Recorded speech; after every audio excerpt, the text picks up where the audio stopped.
High, শিখা সরকার রান্নাঘরে চলে আসলাম। Yummy recipe রান্না করব ছোট আলু দিয়ে এগ কারি। সঙ্গে থাকো, ধৈর্য থাকলে লাইক কমেন্ট শেয়ার ফলো দিয়ে রাখবে। চলো চলো। প্রথমে ডিমে একটু হলুদ লবণ দিয়ে মেখে নেব ভালো করে।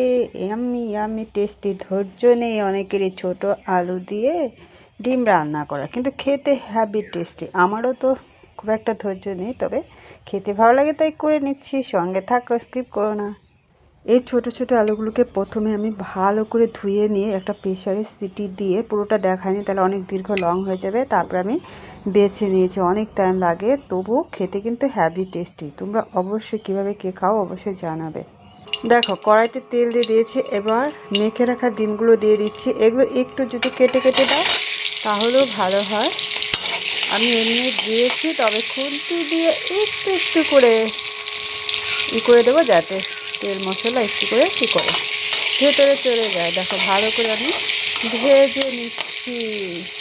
ডিম ভাজা হয়ে গেলে আমি আলুটাও একটু ভেজে নেব। টেস্টি টেস্টি রেসিপি, সবাই বিভিন্নভাবে খেয়ে থাকবে, তবে এই ছোটো আলু দিয়ে দমও হয়। আলু যদি এই রেসিপি করো দারুণ টেস্টি হয়।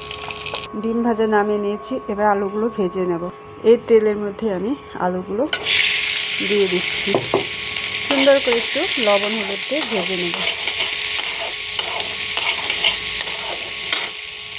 ডিমের জন্য এভাবে পেঁয়াজটা কেটে নিয়েছি আমি। কাঁচা লঙ্কা দিয়ে করব। রসুন আদা মিক্সড আছে, কাঁচা লঙ্কার মধ্যে কাঁচা পাকা। আমি রসুন আদা পেঁয়াজ জিরা লঙ্কার সাথে একটু পেস্ট করেও নেব। একটু লবণ পরিমাণ মতো আর একটু হলুদ দিয়ে নেড়ে চেড়ে নামিয়ে নেব। ভাজা ভাজা হয়ে গেলে বাদামি কালার আসবে। আলু ভাজা হয়ে গেছে, দেখো নামিয়ে নেবে এবার। আর এদিকে হচ্ছে পেঁয়াজ কলি ভাজা, সকালের খাবার। ডিম ভাজা হয়ে গেছে। এটা ফোড়ন হিসেবে শুকনো লঙ্কা তেজপাতা জিরা। আর এটা আলু ভাজা হয়ে গেছে। এটা হচ্ছে পেঁয়াজ রসুন আদা জিরা লঙ্কা পেস্ট। এবার কড়াইতে তেলটা গরম হয়ে গেছে। শুকনো লঙ্কা আর তেজপাতা আর একটু গোটা জিরা দিয়ে নেড়ে চেড়ে কেটে রাখা পেঁয়াজ কুচি দিয়ে দেবো।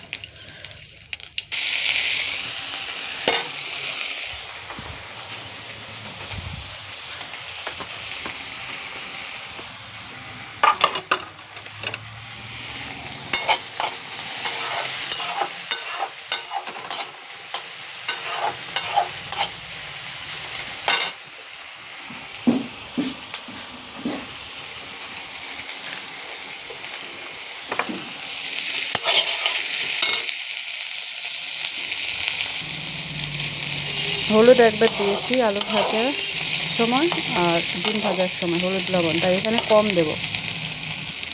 এবার একটু পরিমাণ মতো লবণ কম দিতে হবে, কারণ আমি আলু ভাজাতেও দিয়েছি ডিম ভাজাতেও দিয়েছি, আর একটু হলুদও, নাহলে বেশি হয়ে যাবে। ভালো করে নেড়ে চেড়ে নিতে হবে। এবার যে মশলা পেস্টটা করে রেখেছিলাম সেখানে একটু সামান্য আমি জল অ্যাড করলাম, তাহলে পেঁয়াজগুলো পুড়ে যাবে না, অ্যাটলিস্ট মশলার সাথে মিশে যাবে। এবার আমি দিয়ে দেবো। দেখো, ভালো করে কষিয়ে নেব। আলুটা তো ভেজে রেখেছি। সেই সুন্দর সেন্ট বের হয়েছে গো। লাস্ট অবধি দেখো, নাহলে কিন্তু একদম বুঝতে পারবে না। আরও লাস্টে গার্নিশ করবো কিছু দিয়ে। একটু ভাজা ভাজা হবে, তাহলে কাঁচা গন্ধটা থাকবে না। দেখো কি সুন্দর কালার এসেছে। এবার আমি ভেজে রাখা আলুগুলো দিয়ে একটু নেড়ে চেড়ে নেব। খুব বেশিক্ষণ ভাজতে হবে না, কারণ আলুটা আমার অলরেডি ভাজাই আছে। হ্যাভি টেস্টি, দেখেই তো মনে হচ্ছে লোভনীয়, বলো। এবার আমি একটু জল অ্যাড করে নেব। সঙ্গে থাকো, খুব বেশি দেবো না, তো heavy heavy tasty tasty tasty.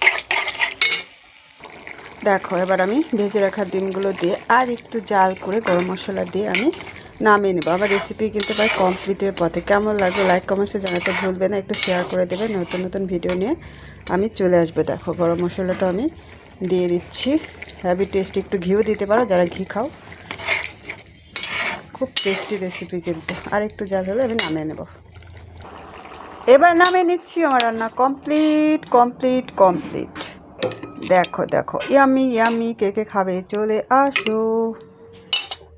একদম রেডি।